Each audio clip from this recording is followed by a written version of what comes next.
جی السلام علیکم ورحمۃ اللہ وبرکاتہ۔ السلام علیکہ یا رسول اللہ، الصلاۃ والسلام علیکہ یا حبیب اللہ، الصلاۃ والسلام علیکہ یا خاتم النبیین۔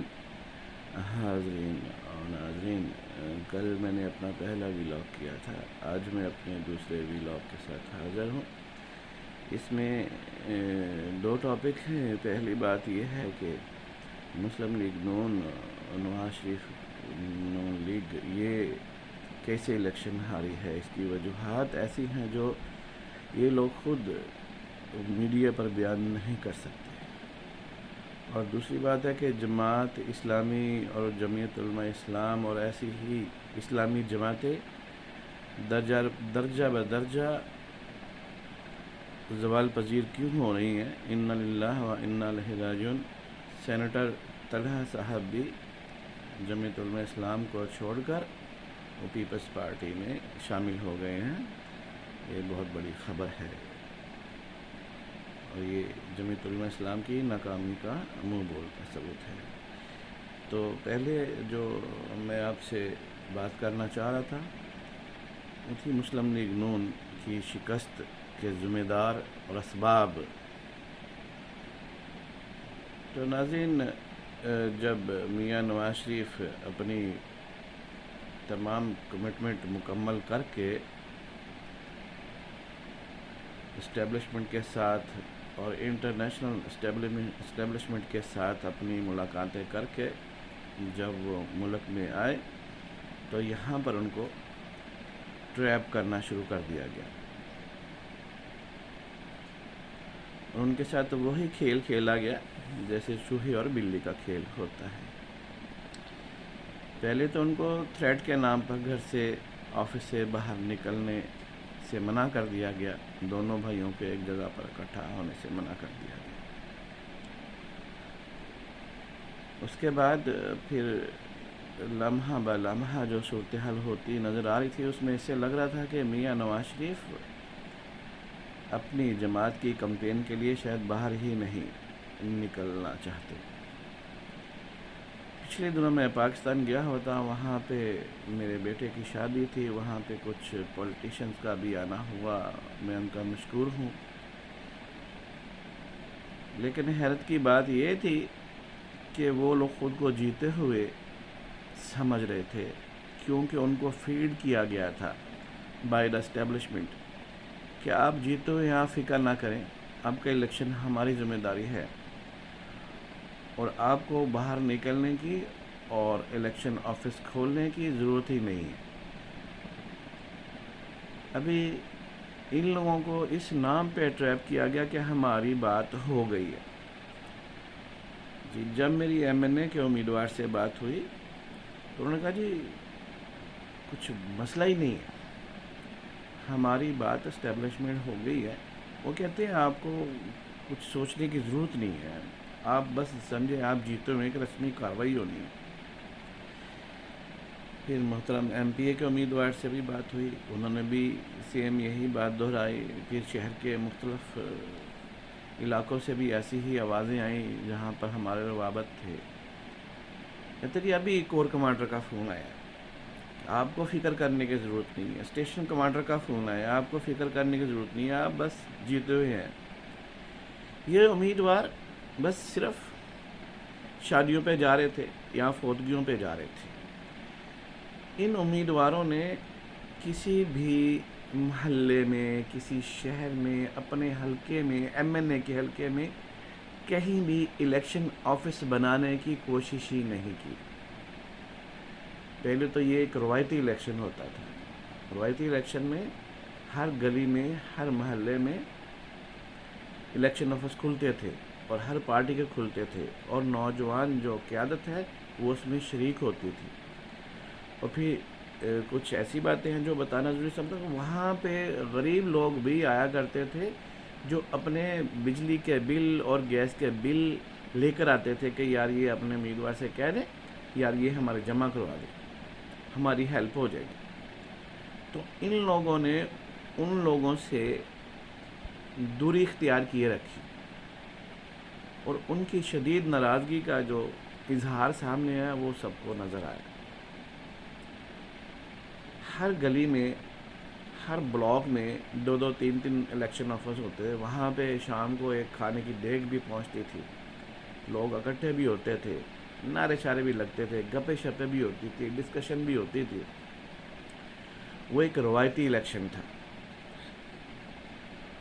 پی ٹی آئی کو روایتی الیکشن نہیں لڑنے دیا تو یہ بات اسٹیبلشمنٹ کی طرف سے تھی.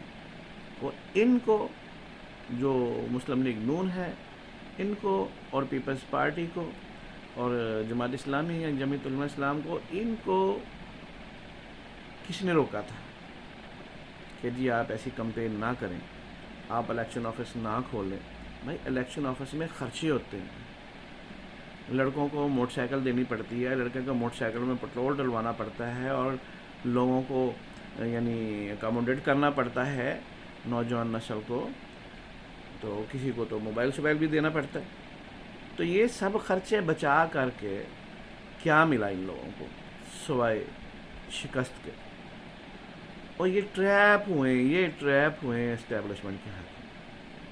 ان کو ایسی پکی یقین دہانی کرائی گئی کہ آپ لوگ جیتے ہوئے ہیں جی، آپ لوگ جیتے ہوئے ہیں، آپ کو ضرورت ہی نہیں ہے الیکشن کمپین چلانے کی. تو اسی چکر میں یہ لوگ مارے گئے. اور میاں نواز شریف اور ان کی ٹیم یہ بات نہیں سمجھ سکی، اندھا دھند بھروسہ کیا انہوں نے اسٹیبلشمنٹ پہ. یہ وہی اسٹیبلشمنٹ ہے جو 3 بار میاں نواز شریف کو دھوکہ دے چکی تھی.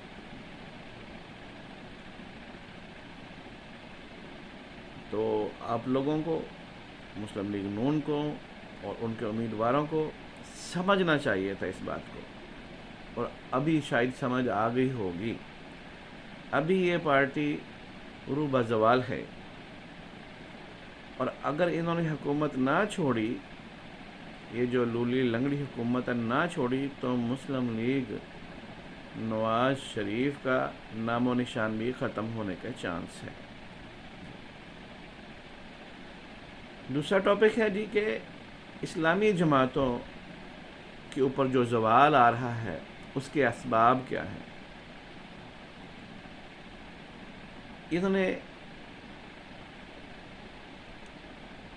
کبوتر کی طرح آنکھیں بند کر کے، یہ لوگ پچھلے 20-30 سال سے پولیٹکس میں تھے. اس کی مثال ایسی ہے کہ جب محترم جنرل پرویز مشرف صاحب نے ہائی اسکولوں اور کالجوں کی کتابوں میں سے، تاریخی کتابوں میں سے، جو سپہ سالار تھے اسلام کے، ان کے جو موضوع تھے، جو چیپٹر تھے، وہ ڈیلیٹ کروائے. سورہ احزاب، سورہ توبہ اور ایسی اسلامی آیات جن کا اسلام سے تعلق تھا، وہ بھی ان کتابوں میں سے ہٹا دیے گئے. ابھی 20-30 سال سے فیس بک پر ایک مطالبہ چلتا ہے جی مسٹر چپس کی جگہ پہ رسول اللہ صلی اللہ علیہ وسلم کا جو موضوع ہے وہ لکھا جائے اور بچوں کو پڑھایا جائے. آج تک کسی اسلامی جماعت نے اس کے اوپر زور نہیں دیا. یہ لوگ اقتدار کے مزے لوٹتے رہے، اور ان لوگوں نے اپنے مفادات، ذاتی مفادات کو ترجیح دی، اسلام کے اوپر فوقیت دی، جس کی وجہ سے آج یہ لوگ ذلیل و خوار ہو رہے ہیں. چاہے وہ جماعت اسلامی ہو یا جمعیت علماء اسلام ہو اور ایسی جو جماعتیں. انہوں نے اسلام کی کون سی خدمت کی ہے پچھلے 30-40 سال میں؟ انہوں نے کون سی ایسی جماعتیں بنائی ہیں جو اسکولوں اور کالجوں میں جاتی، اور ہائی اسکولوں میں خاص طور پر جاتی، اور ان بچوں کو جن کو محروم کر دیا گیا تھا اسلامی آیات سے اور فاتحین مسلمین کے موضوع سے، جن کو محروم کر دیا گیا تھا، یہ لوگ ان اسکولوں اور کالجوں میں جاتے ہی نہیں تھے. وہاں پہ بچوں کو کچھ تعلیم دینے کے لیے ان کے پاس ٹائم تھا مگر یہ لوگ ٹائم نہیں دے سکے، جس کی وجہ سے آج یہ لوگ روبہ زوال ہیں. اور بہت سارے معاملات ہیں. انشاءاللہ بات آپ سے چلتی رہے گی اور اس موضوع پہ دوبارہ بات ہوتی رہے گی. آج اتنا ہی کافی ہے. شام کو انشاءاللہ پھر آپ سے ملیں گے، گفتگو ہوگی. جو بھی آپ کی رائے ہے وہ کمنٹس میں ضرور بتائیے گا. جزاک اللہ خیر. پاکستان زندہ باد، پاکستان پائندہ باد. السلام علیکم ورحمۃ اللہ.